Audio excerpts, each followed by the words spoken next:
Y no solo lo que te dicen, sino lo que se callan. Y no solo lo que se callan, sino que cada uno te dice una cosa distinta. Y no solo que tengas un médico, ojalá tuviéramos un médico, esto que habéis dicho antes del médico que lo coordina todo. Si hubiera que resolver algún problema en la sanidad de verdad, sería que el médico responsable fuera el médico responsable, el interlocutor. Pero es que además, a veces los médicos no hablan entre ellos y dan informaciones contradictorias, y a alguno le da miedo decir que las cosas van mal, y entonces las dice a medias, y todo eso son cargas que van cayendo sobre las familias y que luego pasan factura. ¿Por qué? Digerir la incertidumbre es difícil, es mejor que te digan las cosas con amabilidad. Me acuerdo una vez en un hospital de Madrid, porque nosotros atendemos todos los hospitales de Madrid, y nos llamaban para atender un niño que había estado mucho tiempo en cuidados intensivos y ahora nos lo pasaban a nosotros.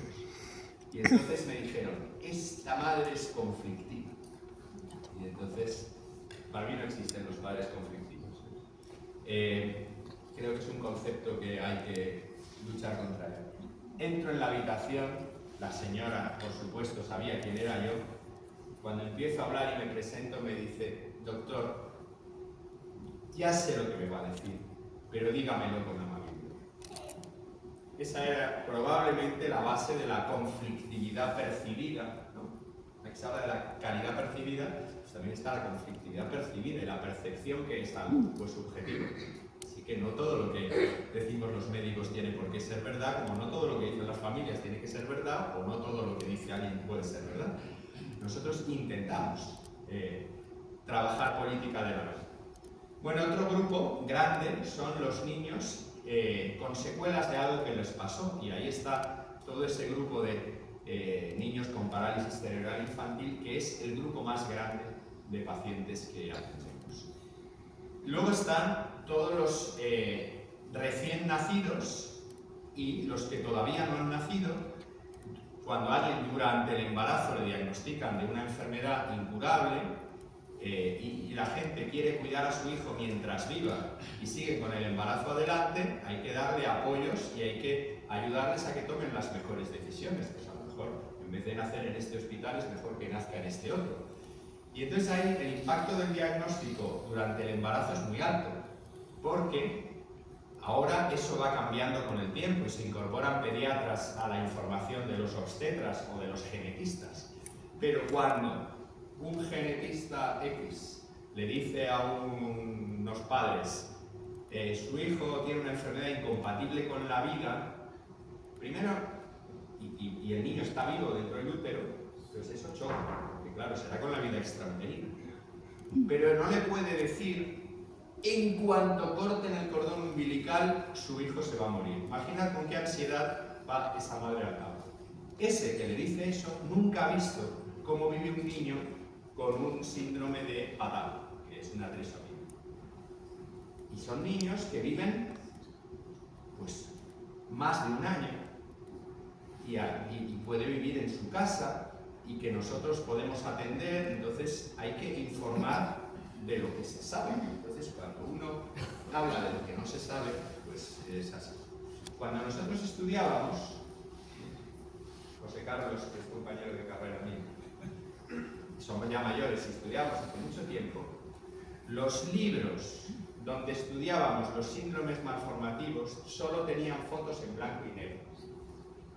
Y hay estudios que demuestran que esos niños mostrados en blanco y negro y luego han hecho publicaciones con las fotos de estos niños que están vivos, cuidados y queridos por su familia, celebrados en su cumpleaños, llevados a la Disneyland o donde haga falta, y con su gorrito de colores, tal, y la percepción que se tiene no tiene nada que ver. Si a nosotros nos educan en blanco y negro, vamos a mirar al niño en blanco y negro, pero si nos educan en color, le miraremos en color. Así que hay muchas cosas todavía que tenemos que mejorar en esto. Así que bueno, lo normal es que los paliativos pediátricos necesiten una atención específica porque no tiene nada que ver lo que nosotros hacemos con lo que hacen los paliativistas de adultos. Y antes te decía, ¿cuánto tiempo les seguís? A veces años. a veces años. Nosotros seguimos atendiendo a una niña que a los 2 años era sana y que tuvo una infección que le complicó el cerebro y la cabeza y con eso tuvo un daño cerebral adquirido muy grave. Y la atendemos desde los 2 años y ahora tiene 16. Pero vive, intenta ir a un cole de educación especial en lo que puede, tiene un montón de problemas y la niña vive cuidada por su madre y atendida por nosotros. Pero esa niña se ha aceptado la incurabilidad desde el primer momento, cuando después de su daño cerebral era una niña sana hasta ese momento. Bueno, pues a nosotros no se nos hace largo. ¿Por qué se nos va a hacer largo? Eso también es otra percepción subjetiva, el paso del tiempo. A los adultos que están en cuidados paliativos se les hace una pregunta también de cómo perciben el paso del tiempo. Entonces la percepción del paso del tiempo también es distinta. Así que si hay muchas cosas que diferencian los cuidados paliativos pediátricos de los de adultos, una de las más importantes es la toma de decisiones. En los adultos ahora todos podemos decidir lo que queremos sobre nosotros, o sea, le podemos decir al médico que no, pero respecto al niño, ha delegado en nosotros, principalmente en los padres, pero también en nosotros, la responsabilidad de decidir lo que es bueno para él. Así que todo el tema de la toma de decisiones es algo que nos hace tremendamente distintos. ¿Cuántos niños hay en España que necesiten cuidados paliativos pediátricos? Pues por ahora, con las estimaciones que estamos haciendo, como mínimo 25.000. Pero seguramente, porque no tenemos estudios epidemiológicos de estos muchos más. Castilla y León creo que mínimo, en lo que estamos viendo ahora.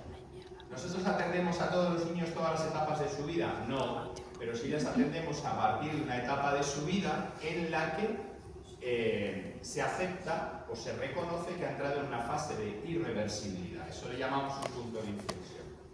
Si nosotros sabemos que el niño ha entrado en una fase de su vida de no retorno, que esa fase de la vida puede ser de horas, días, meses o años, bueno, pues si nosotros nos empeñamos en poner tratamientos que no le hacen bien, hacemos una cosa que se llama obstinación terapéutica, que no está bien, porque intentamos prolongar la vida que él nos está diciendo, mira, no puedo.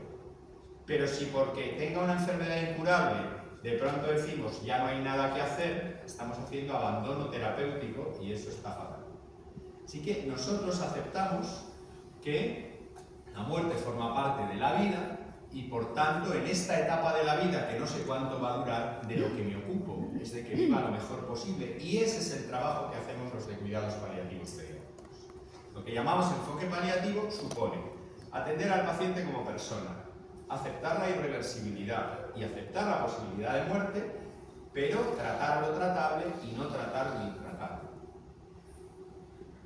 Y actuamos por principios, porque no tenemos un libro de recetas, ¿no? A nosotros cuando estudias te gusta tener o cuando eres residente sobre todo, te encantaba antes que la gente tenía libros, ahora solo tiene apps, pero antes tenía libros, un libro que en las páginas pares tenía algoritmos y en las páginas impares definiciones. Y entonces pensabas tú que te ahorraba el ejercicio de pensar qué hacer en cada momento, porque alguien ya lo había hecho por ti. Pero ¿qué pasa? Que esos libros estaban escritos en blanco y negro.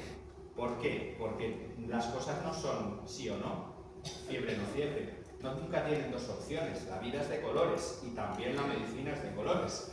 Así que quien quiera tener un libro de recetas, pues no lo va a tener. Por eso tenemos que trabajar por principios.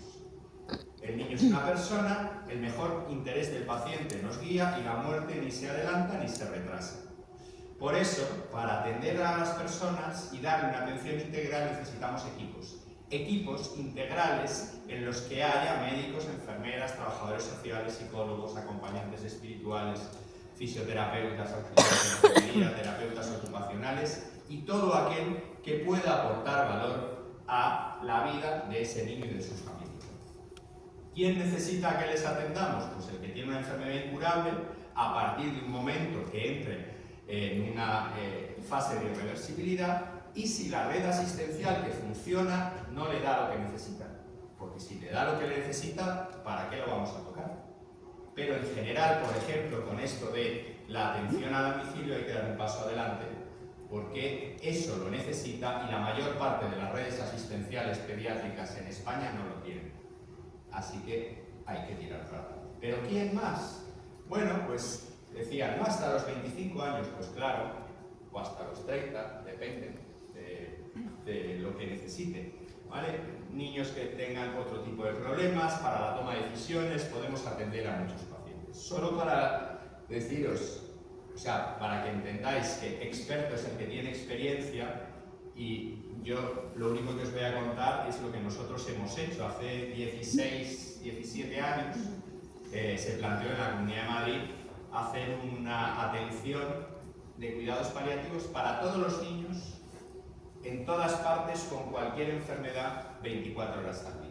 Y eso es lo que empezamos hace 16 años y lo que estamos haciendo desde el minuto 1 desde entonces. ¿Ahora quiénes somos? Bueno, pues ahora ya somos 7 médicos, pero tenemos, por ejemplo, eso que decíais, 2 psicólogas y 2 trabajadores sociales contratados por el sistema, por nosotros, pero además tenemos psicólogos que nos proporciona una fundación, un conductor que nos proporciona una fundación y un referente espiritual que nos proporciona la fundación.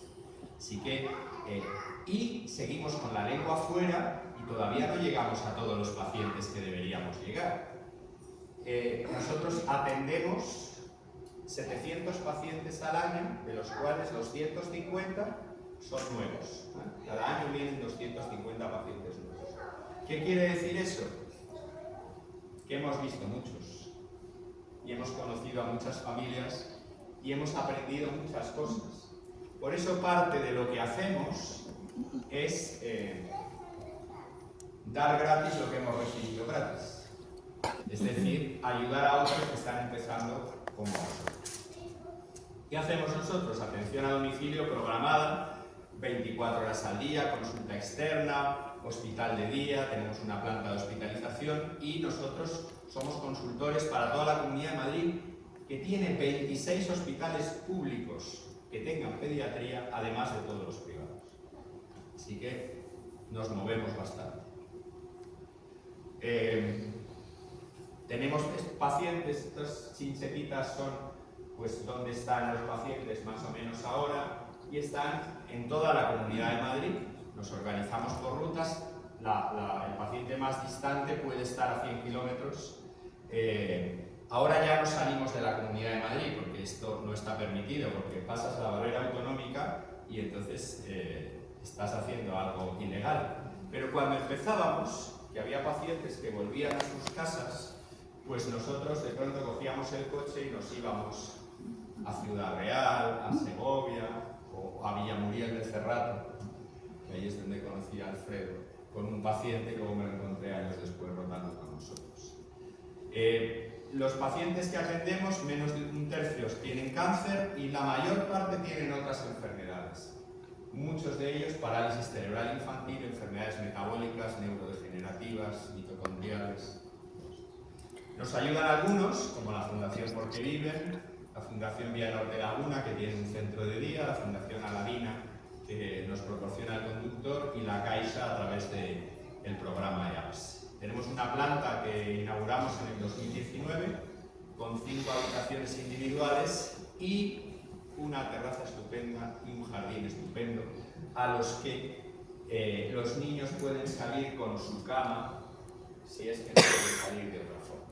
Y los padres pueden salir a trabajar con el ordenador, airearse un poco, digerir las malas noticias o tomarse un café, y donde puede venir el perro de los niños a despedirse.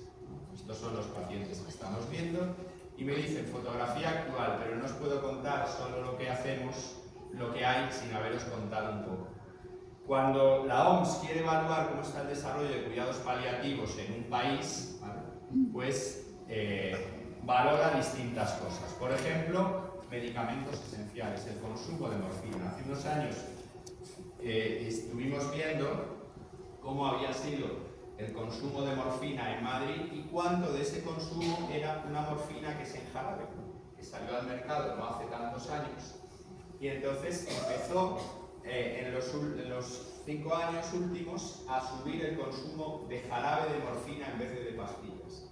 Nosotros, aunque era una medida indirecta, éramos los mayores prescriptores de jarabe de morfina, así que el hecho de que se hubiera incrementado el consumo, probablemente tenía que ver también con eso. Formación y capacitación. Bueno, ya os han dicho que tenemos un máster de cuidados paliativos pediátricos, vienen médicos, enfermeras, psicólogos a aprender con nosotros. Tenemos residentes de especialidad, la Asociación Española de Pediatría hizo un curso básico de cuidados paliativos, y en todos los másteres de adultos o de donde sea que haya algún módulo de paliativos pediátricos, pues nosotros participamos. En esto de la medicina hay que investigar y hay que publicar y hay que aportar al conocimiento. Como os decía, hay muchas cosas de las que nosotros hacemos que no estaban escritas en ninguna parte. Por eso tenemos una responsabilidad en contar lo aprendido. Y este año se van a leer 5 tesis doctorales en España que tienen que ver con los cuidados paliativos pediátricos. Políticas de salud. Bueno, pues como decíamos, en el año 2013 se publicó el segundo Plan Estratégico Nacional de la Infancia y la Adolescencia, y ahí se hablaba de los niños en cuidados paliativos de las personas vulnerables.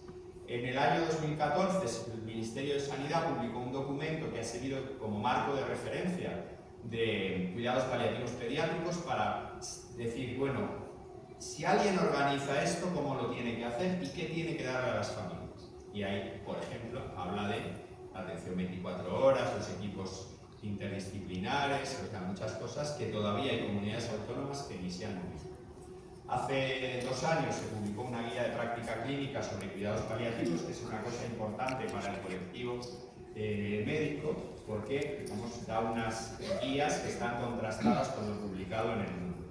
Y ahora se va a publicar la evaluación de lo que ha pasado en los últimos 10 años en España.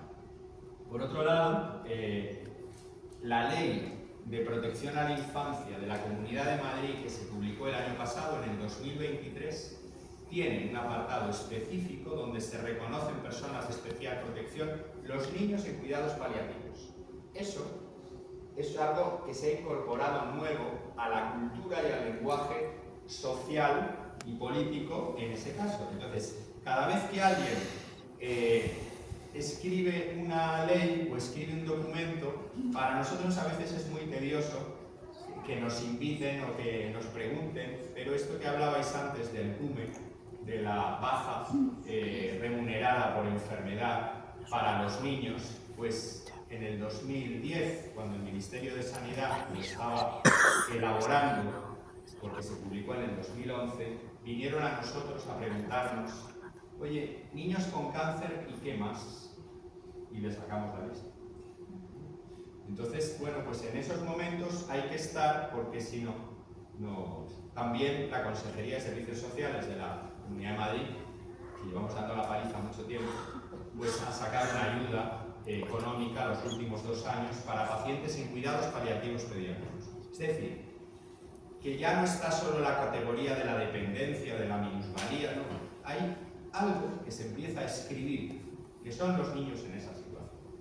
Y ese reconocimiento, cuando se pone por escrito, es muy difícil borrarlo, así que hay que trabajar por eso. Bueno, empoderamiento de las personas. Ahí, bueno, nosotros lo que hicimos fue crear una sociedad científica, también creamos la Fundación Porque Viven, que tiene una declaración que se hizo en el año 2020 en el Congreso de Paliativos de Madrid, que es lo que llamamos el Manifiesto de Madrid, que es una reivindicación de lo que necesitan los niños, las familias y los profesionales. Las familias tenéis mucho papel, y cuando Alba estaba organizando esto, había puesto la mesa de profesionales antes. Yo le dije, ¿por qué no pones la mesa de familias antes? Porque es lo que tiene más interés. Y porque si hay alguien de la dirección que a veces luego se van, aunque tenemos que dar las gracias porque está aquí y no se ha movido. Un aplauso para Daniel.